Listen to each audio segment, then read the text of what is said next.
Hello friends, আজকে আবারও একটা রেসিপি নিয়ে চলে এসেছি। আজকে রেসিপি কাঁচা কলার কোপ্তা কারি।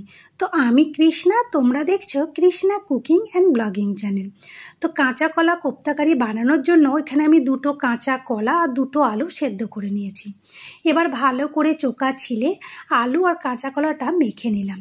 এবার এর মধ্যে দিয়ে দিলাম অল্প পেঁয়াজ কুচি, একটা কাঁচা লঙ্কা কুচি, অল্প রসুন কুচি, আদা কুচি, জিরে গুঁড়ো, ধনে গুঁড়ো, লঙ্কা গুঁড়ো আর দিয়ে দিয়েছি এখানে গরম মশলা গুঁড়ো আর স্বাদ অনুযায়ী লবণ।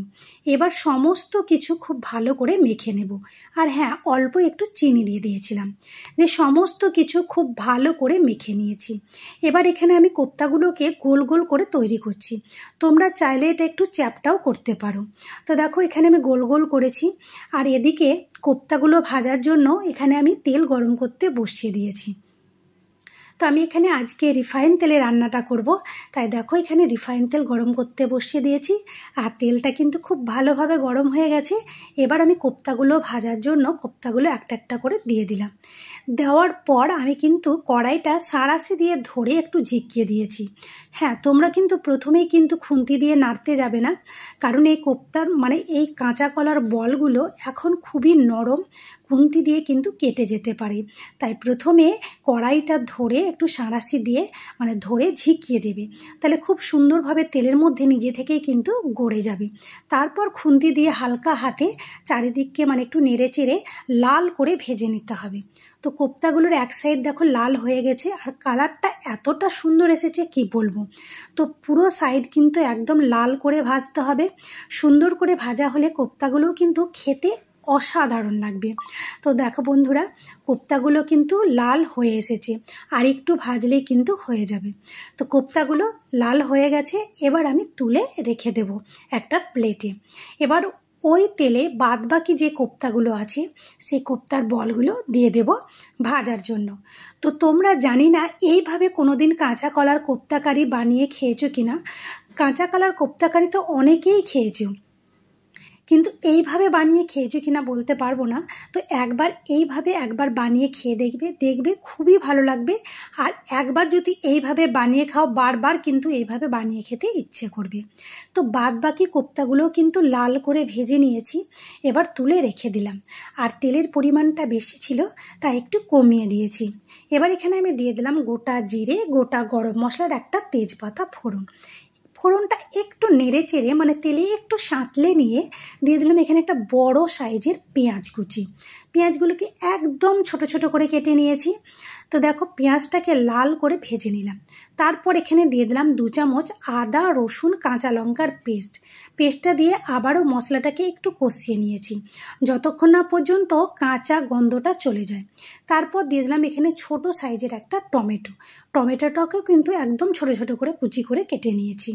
টমেটোটা দিয়ে একটু নেড়ে চেড়ে দিয়ে দিলাম এখানে ধনে গুঁড়ো, জিরে গুঁড়ো, লঙ্কা গুঁড়ো, স্বাদ অনুযায়ী লবণ, দিয়ে দিলাম হলুদ আর দিয়ে দেব চিনি। দিয়ে মশলাটাকে আবারও খুব ভালো করে কষিয়ে নিতে হবে। আর মশলা যত সুন্দরভাবে কষানো হবে কোপ্তাটাও খেতে কিন্তু ততটাই সুন্দর হবে। তাই মশলা কিন্তু খুব ভালো করে কষাতে হবে। তো মশলা থেকে কিন্তু তেল ছাড়তে শুরু করে দিয়েছে, আর মশলাটা কষানো প্রায় হয়ে এসেছে। এবার এখানে আমি দিয়ে দেব কাজু বাদাম আর চারমগজ বাটা। তো আমি এখানে কাজু বাদাম আর চারমগজ বাটাটা দিয়ে দিলাম। তো এখানে 8 পিস মতো আমি কাজু বাদাম নিয়েছি আর অল্প চারমগজ দিয়ে একটা পেস্ট তৈরি করে রেখে দিয়েছিলাম। তো পেস্টটা দেওয়ার পর মশলার কালারটা দেখো কতটা সুন্দর এসেছে, কি বলবো। তো মশলাটা কাজু বাদাম আর চারমগজ বাটাটা দিয়ে মশলাটাকে আবারও খুব ভালো করে কষিয়ে নিয়েছি, আর মশলা থেকে তেল ছেড়ে দিয়েছে। এবার দিয়ে দিলাম পরিমাণ মতো জল। যেহেতু এই গ্রেভিটা একদম গাঢ় হয়, মাখো মাখো হয়, তার জন্য কিন্তু জলটা বুঝে দিতে হবে। তো ঝোলটা ফুটে গেছে, এবার আমি ভেজে রাখা কোপ্তাগুলো দিয়ে দিলাম। এবার কোপ্তাগুলো দিয়ে হালকা হাতে নেড়ে একটু ঝোলের সাথে মিশিয়ে নিয়েছি। এবার এটাকে ঢাকা দিয়ে রেখে দিতে হবে ওই 5 মিনিট পর্যন্ত। এবার ঢাকা উঠিয়ে দেখব। তো দেখো কোপ্তাগুলো কিন্তু কতটা সুন্দর হয়েছে। তো আমি হালকা হাতে একদম নেড়ে দেবো, খুব একদম হালকা হাতে নাড়তে হবে। কোপ্তাগুলো কিন্তু এখন খুবই নরম, কেটে যাওয়ার ভয় আছে, তাই খুব হালকা হাতে নাড়তে হবে। এবার এখানে আমি দিয়ে দেবো হাফ চামচ গরম মশলা গুঁড়ো আর হাফ চামচ ঘি। এই গরম মশলা আর ঘি দেওয়াতে এই কোপ্তার স্বাদ কিন্তু দ্বিগুণ হয়ে যাবে, কি বলবো। তো তোমাদের যদি এই কাঁচা কলার কোপ্তা কারি রেসিপিটা ভালো লেগে থাকে অবশ্যই লাইক করে দেবে আর কমেন্ট করে জানাবে কেমন হয়েছে। আর যারা এখনও আমার চ্যানেলটি সাবস্ক্রাইব করনি চ্যানেলটিকে সাবস্ক্রাইব করে দেবে আর ফেসবুক থেকে দেখলে একটা ফলো করে দেবে।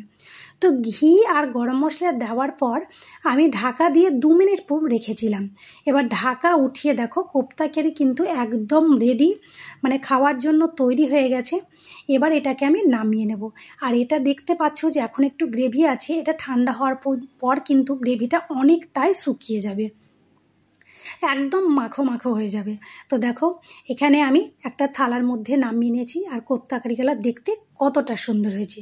তা আজকের মতো বা